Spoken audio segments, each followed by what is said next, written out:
बिस्मिल्लाहिर्रहमानिर्रहीम। अस्सलाम वालेकुम एवरीवन। आज का जो मेरा टॉपिक है वो है मास वॉल्यूम रिलेशनशिप।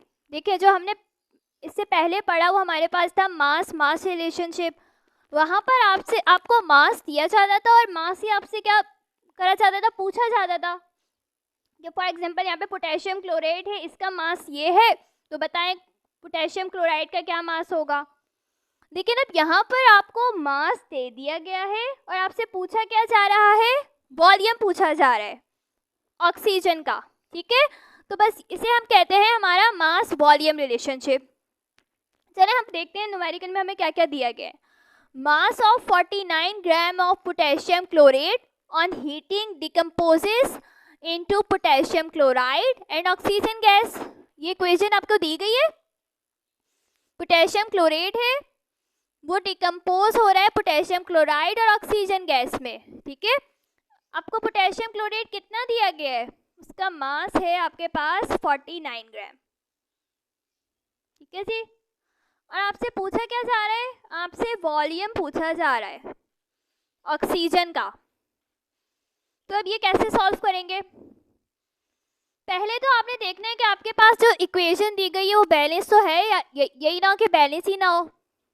देख लेते हैं पहले, 2 पोटेशियम यहाँ पे, 2 यहाँ पर, 1 क्लोरीन यहाँ पे, 1 यहाँ पे, और ऑक्सीजन 3 to the 6 यहाँ पर है, तो यहाँ पे भी 3 to the 6 ही है। ठीक है, मतलब आपकी इक्वेशन जो है बैलेंस है। पहला काम आपका हो गया। दूसरा काम आपने ये करना है कि आपने अपने मासेस को मोल्स में कन्वर्ट करना है। जो सारा न्यूमेरिकल सॉल्व होगा मोल्स पे होगा, मास पे नहीं। मास को आपने क्या करना है, पहले मोल्स में कन्वर्ट करना है। तो नंबर ऑफ मोल्स का फॉर्मूला पता है, number of moles given mass divided by molar mass. ठीक है, गिवन मास जो आपके पास है वो क्या है, 49 ग्राम। 49 ग्राम। अब मोलर मास जो है पोटेशियम क्लोराइड का कैसे फाइंड करते हैं वो मैं आपको सिखा देती हूँ। पोटेशियम आपके पास होता है 39 प्लस क्लोरीन का जो मास होता है वो होता है 35.5। ऑक्सीजन का होता है 16, लेकिन यहाँ पे कितने ऑक्सीजन है, 3, तो 3 से क्या करेंगे, मल्टीप्लाई। तो यहाँ पर आपका आंसर आएगा 122.5। यही आपका आंसर आ रहा है जी, बिल्कुल यही आ रहा है, 122.5 आपका आंसर आ गया। मोलर मास आ गया किसका, पोटेशियम क्लोराइड का। तो अब यहाँ पे पुट कर दें और फिर जब इन्हें डिवाइड किया तो आपके मोल्स आ रहे हैं 0.4 मोल्स। ठीक है जी, 0.4 मोल्स।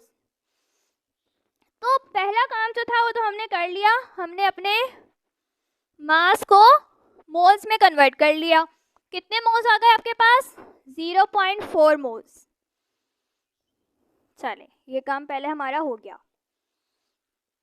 अब दूसरा काम आपका क्या है, आपका रिलेशन देखें, इसके बीच में ये है ऑक्सीजन और पोटेशियम क्लोराइड। अब आपने करना क्या है, आपने पहले इनके मोल्स देखने, यहाँ पे कितने मोल्स हैं, 2, और यहाँ पे कितने हैं, 3 मोल्स। हमेशा आपने पहले जो मोल्स लिखे जाते हैं वो इक्वेशन के लिखे जाते हैं। ठीक है, अब यहाँ पे क्या लिखना है आपने, 2 moles of potassium chloride produces 3 moles oxygen. ठीक है जी, 2 मोल ने कितने ऑक्सीजन बना लिए, 3 मोल ऑक्सीजन बना लिए। ये तो बात हो गई आपकी इक्वेशन की। अब आपने बात करनी है 1 मोल पे। 1 मोल, जब 2 मोल इतने बना रहा है तो 1 मोल कितने बनाएगा, 3, ऐसे ही लिखना है आपने, और इसको डिवाइड कर देना है इनके मोल्स से, 3/2। ठीक है, तो 3/2 को डिवाइड करने पे आपके पास आया 3/2 को पहले आपने डिवाइड कर देना है। ठीक है, ये आपके मोल्स हो गए ऑक्सीजन के। अब आपने पहले जो आपने मोल्स लिखे वो किसके थे, इक्वेशन के। दूसरी बार आपने 1 पे लिखे मोल्स। ठीक है, और 3/2 यहाँ पे क्या हो गया, डिवाइड हो गया। अच्छा, 1 मोल ने कितने बना लिए मोल? 3/2 मोल बना लिए, ठीक है। भले अभी डिवाइड ना करें, एंड में कर देंगे। फिर तीसरी दफा आपने वो मोल्स लेने हैं जो आपने खुद निकाले थे। कितने निकाले थे? 0.4 मोल्स ऑफ पोटेशियम क्लोरेट। ये ऐसे उतर आएगा यहाँ पे 0.4 से क्या कर देना है आपने? मल्टीप्लाई कर देना है। तो आपका आंसर आ रहा है 0.6 मोल्स ऑफ ऑक्सीजन।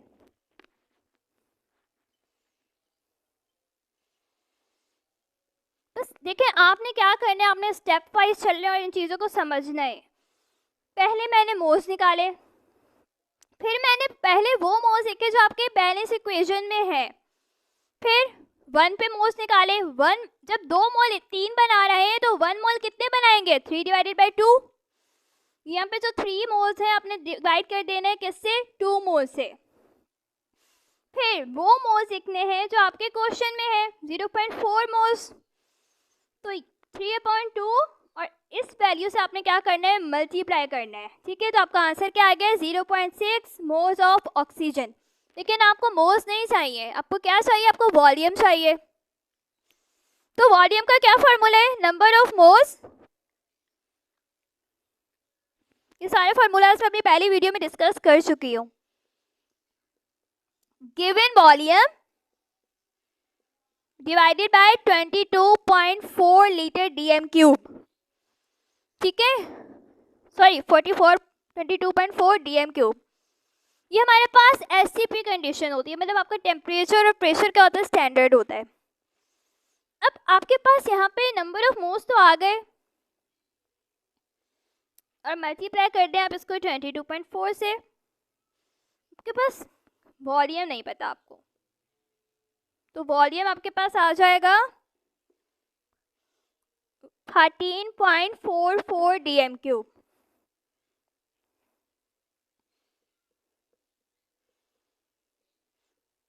ऑक्सीजन का ये वॉल्यूम है। हमने क्या किया? हमने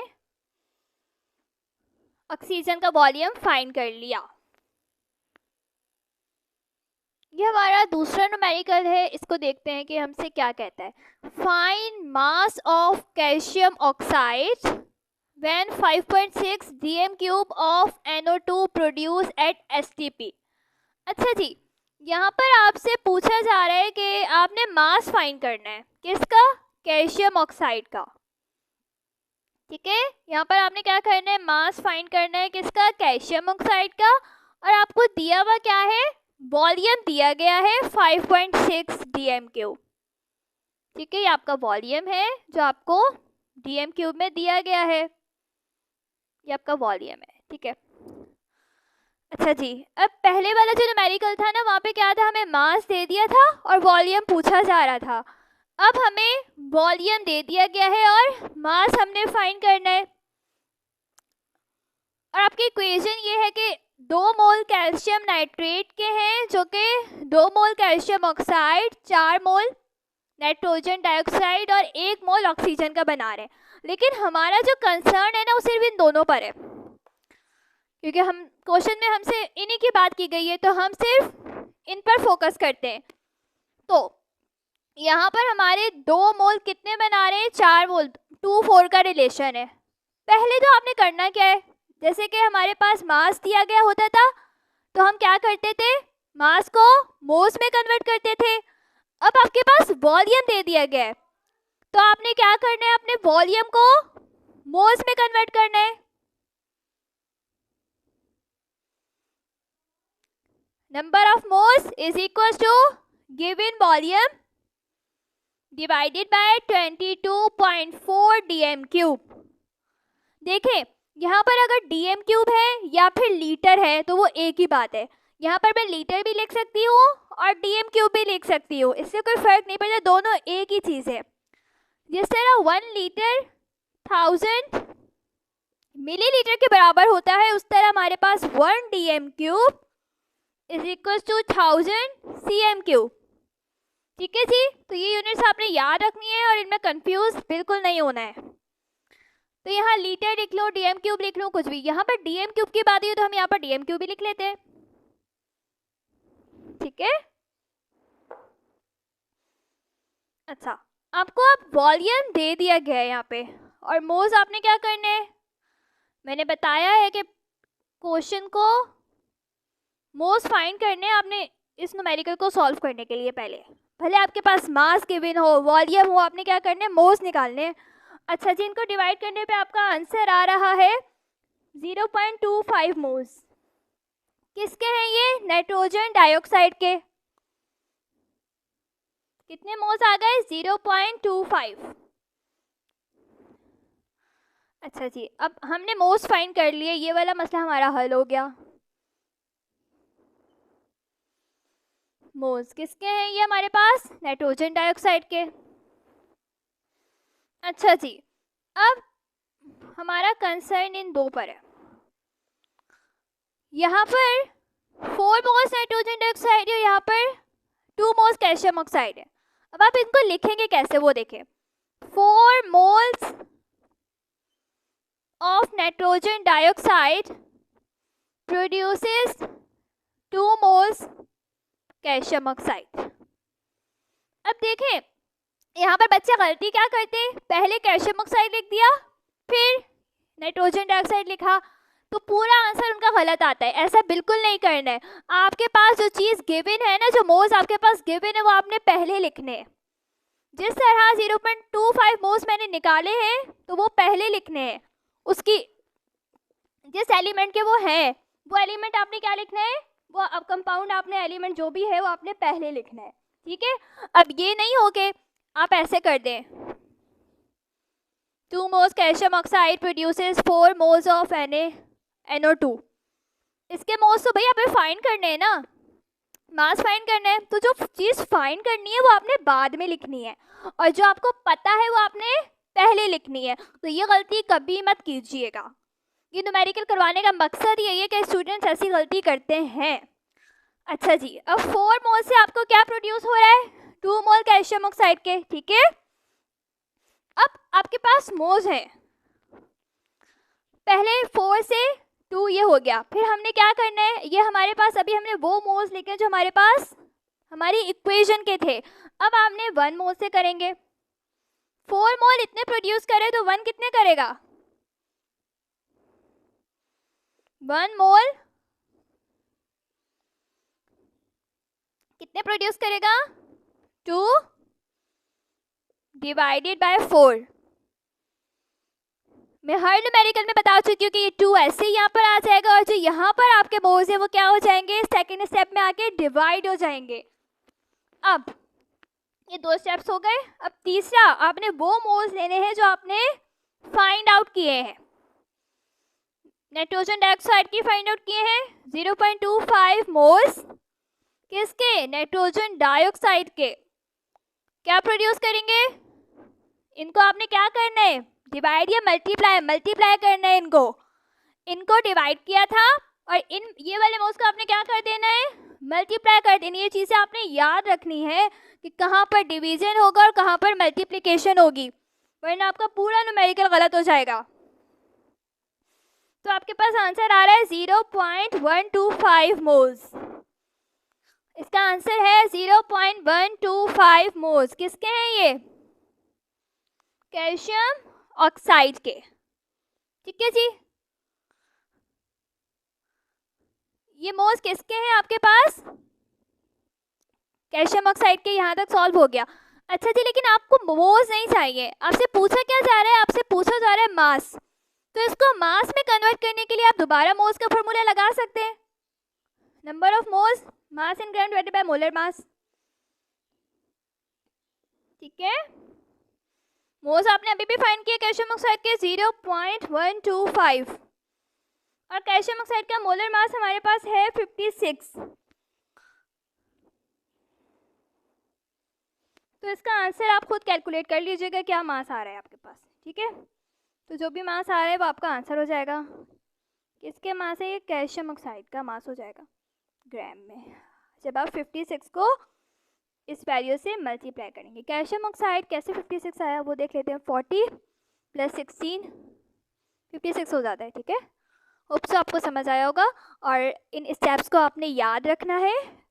पहली चीज़ इक्वेशन बैलेंस हो, दूसरी चीज़ आपने वॉल्यूम है, मास है, कुछ भी आपने क्या करना है, मोल्स में कन्वर्ट कर देना है।